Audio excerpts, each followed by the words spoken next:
What if I told you there was a Hall of Fame NASCAR driver who, despite never winning a cup race and beginning his career in his mid-30s, would go on to excel in a completely different series, making himself the greatest regular of it in the process? A driver who competed in the most competitive era of the series and thrived, winning multiple championships and tying the modern NASCAR record for wins in a row with 5.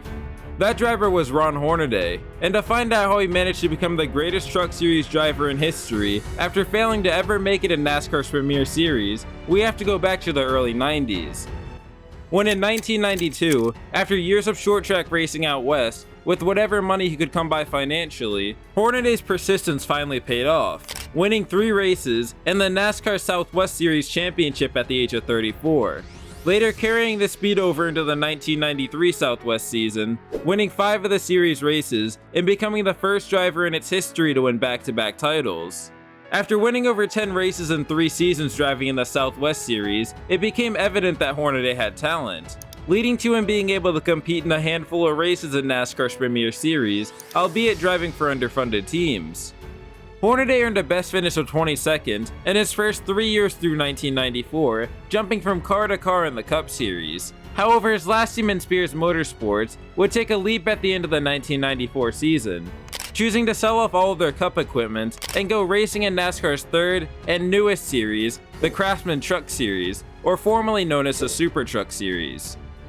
Owner Wayne Spears brought Hornaday on to drive the 75 and NASCAR's winter heats to test him out in the series. NASCAR would hold 3 more exhibition races for the new trucks, all coming at Tucson over the winter, with Hornaday going on to finish 3rd, 2nd, and 2nd. So after seeing what he was able to do in the winter heats, the pivotal moment of his career would end up coming from one of the most unlikely people. As Dale Earnhardt, NASCAR's intimidator and one of the sport's most powerful figures, was putting together a team for the inaugural season of NASCAR Super Truck Series in 1995. And after seeing Hornaday excel during the winter heats, Earnhardt wanted him to drive for him at 37 years old, an age where many NASCAR drivers were eyeing retirement or had already began to hang up their helmets. Yet for Hornaday, it's when he got the call that changed everything, as he'd be tasked with driving the number 16 Chevrolet for Dale Earnhardt. And finally, after decades of grinding, Hornaday found himself driving in top-tier equipment in NASCAR. The first Truck Series season attracted many NASCAR veterans to run full-time, including Joe Ruttman and Jack Sprague to name a few. Drivers who, like Hornaday, had yet to achieve sustained success in NASCAR and were looking to make a name for themselves in the new series. And quickly Earnhardt's gamble paid dividends, as after finishing an impressive 7th place in the series opener at Phoenix, Hornaday broke through with a statement victory at Tucson the week after. White flag out, will they throw the checker? Yes, the checkered flag falls on Ron Hornaday. The checkered flag fell. The spin came on the last lap. Hornaday did it when it mattered. Congratulations to the Earnhardt family watching back in North Wilkes. The win wasn't just emotional for it being his first in NASCAR, it validated Earnhardt's driver selection and announced to the NASCAR scene that Hornaday could contend. And after that, he'd soon go on to win 5 more times throughout the 1995 truck season, yet would finish 3rd in the standings, behind runner-up Joe Ruttman and eventual champion Mike Skinner.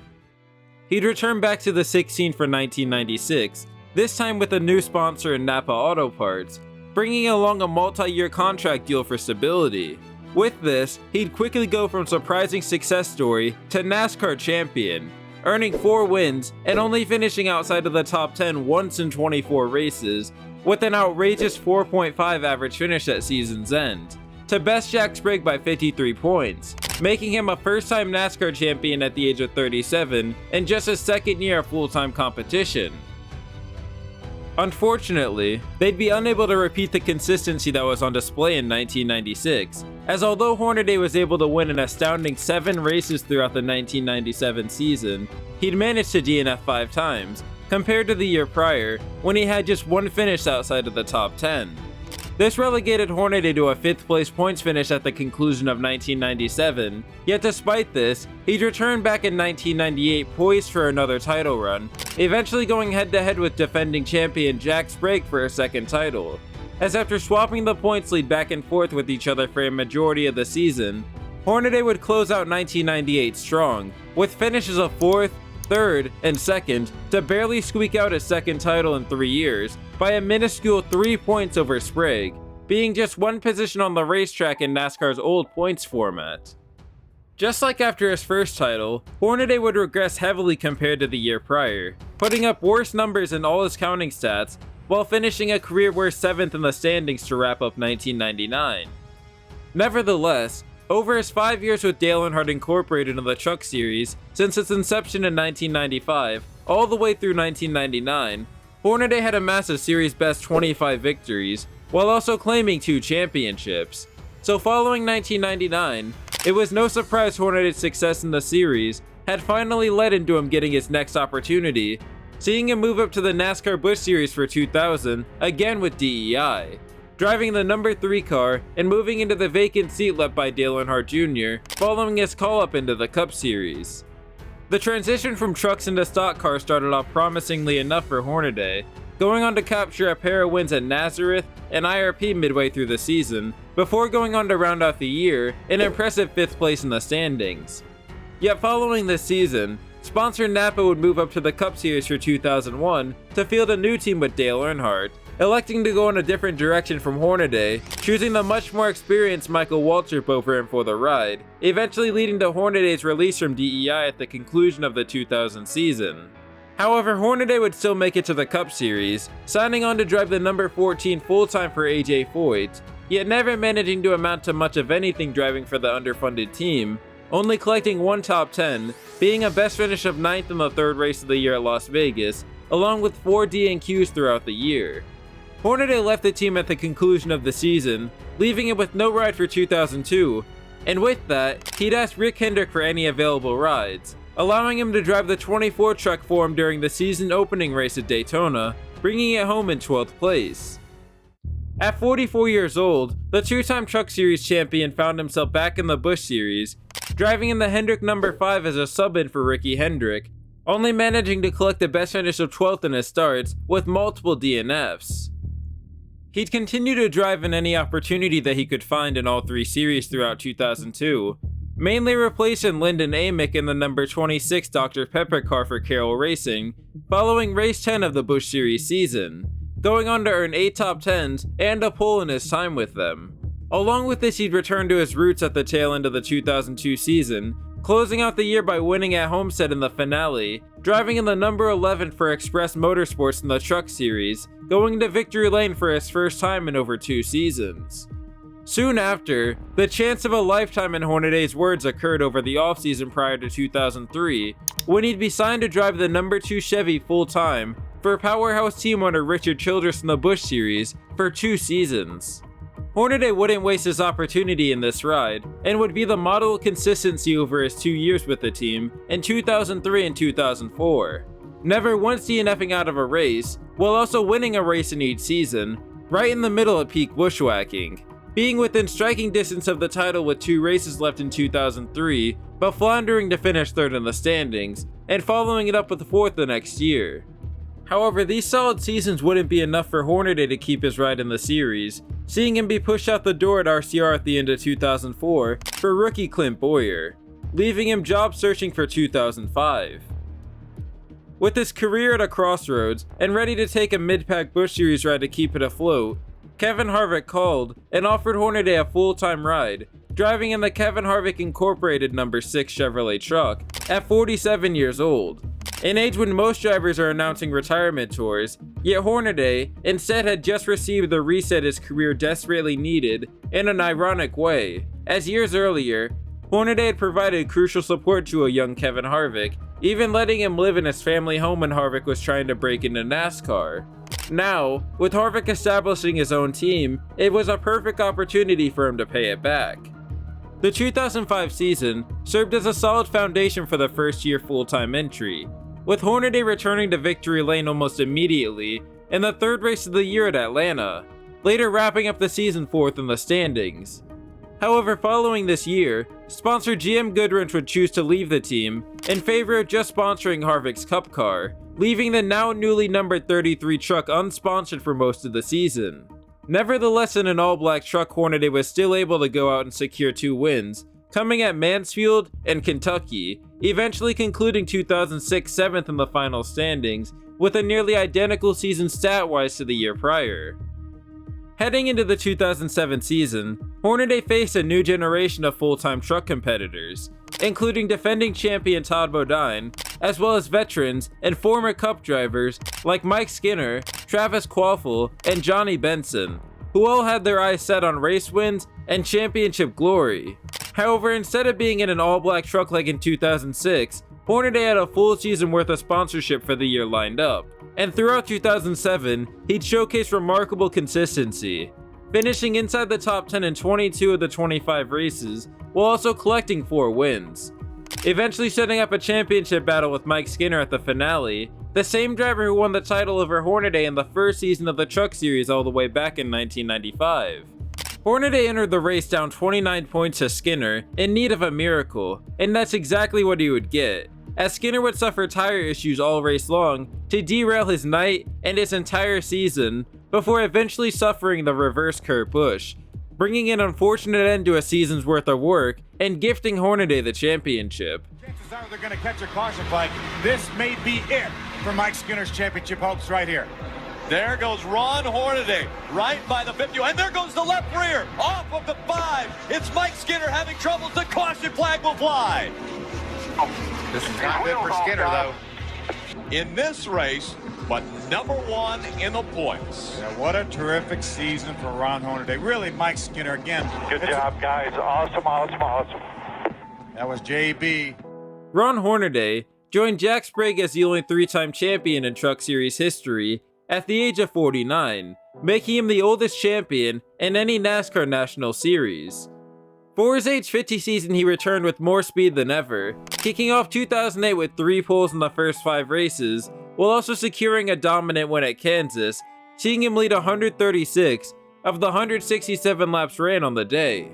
These impressive runs propelled Hornaday to the points lead early in the year, yet following a stretch of inconsistent runs over the course of the next 8 races, which saw him win twice, while finishing outside of the top 23 times, he'd find himself sitting second place in the standings at the halfway point of the 2008 season.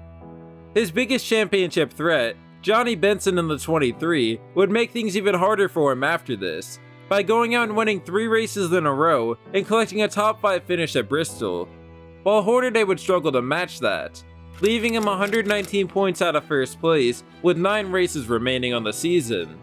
He'd immediately kick things into gear following this, collecting back-to-back wins at Gateway in New Hampshire, as well as a 5th place run at Las Vegas, while Benson would DNF early in the race, putting him now -1 to the lead with 6 races left.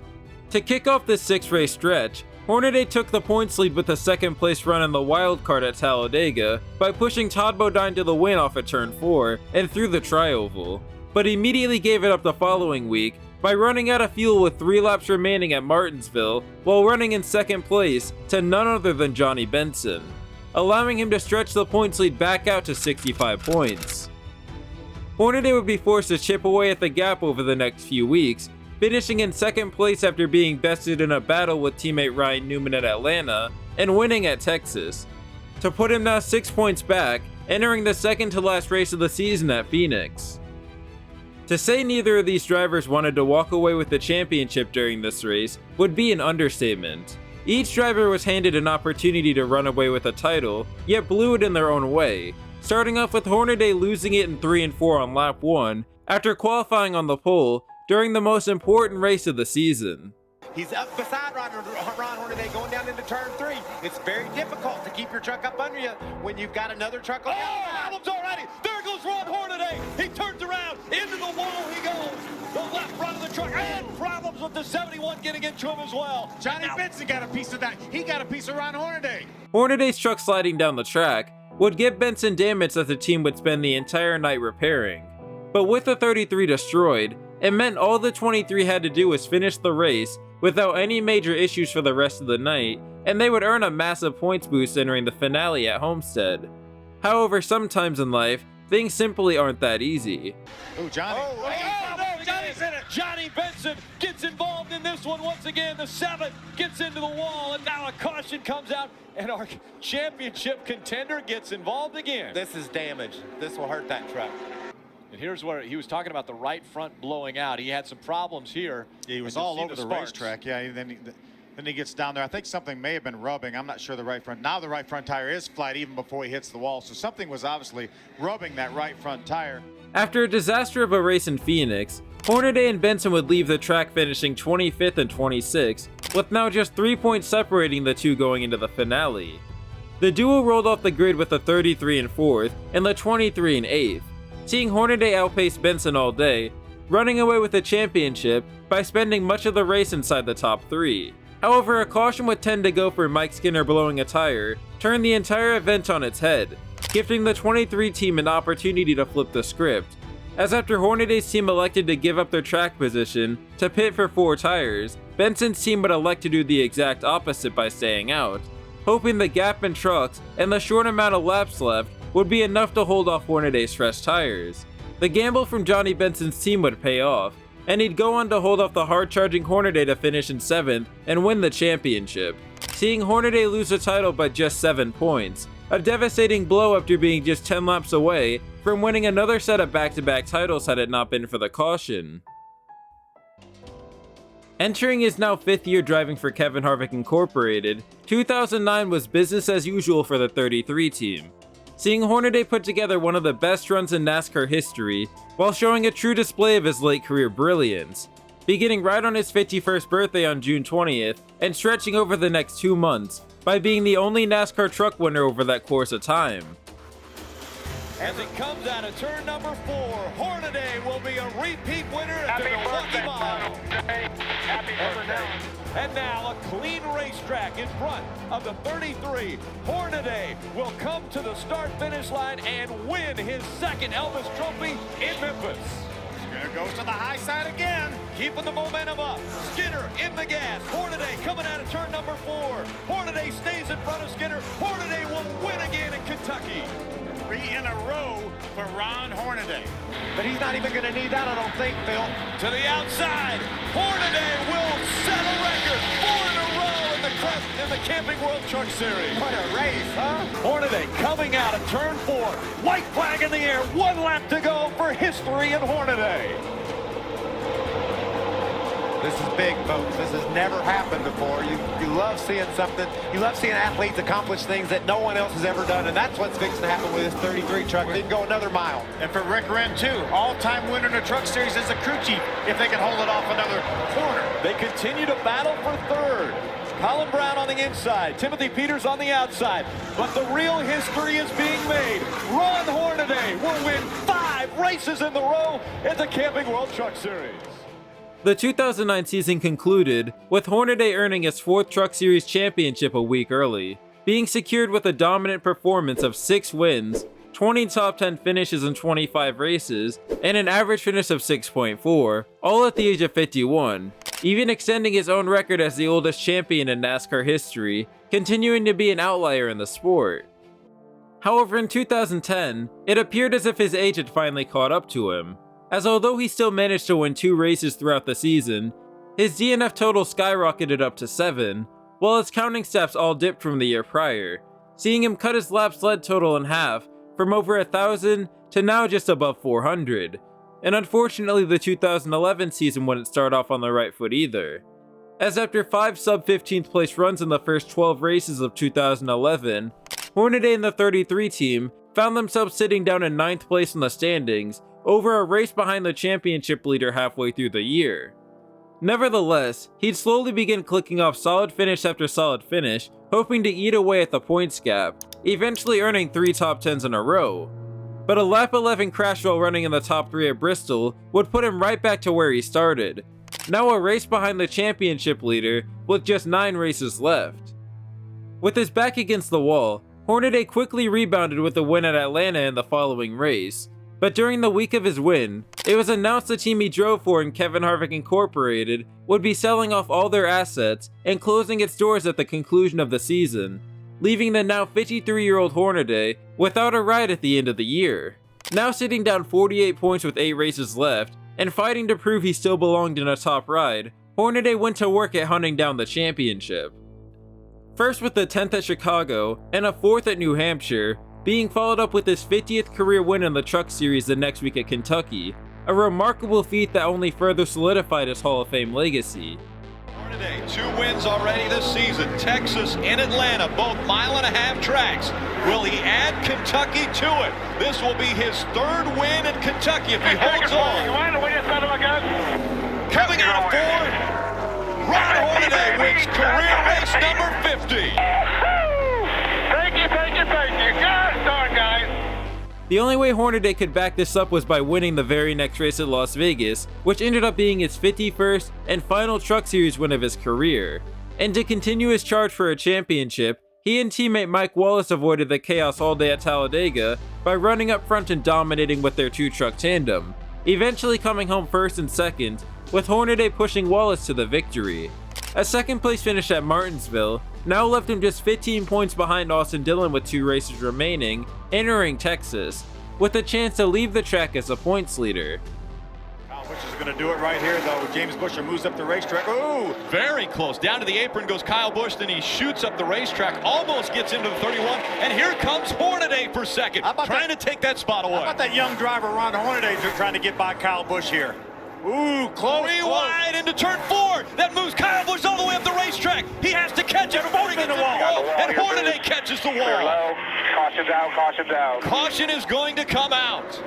Both drivers trying to get by. Looked like the 17 of Timothy Peters. They slid up the racetrack, and now Kyle Busch not happy at all. It's all good, dude.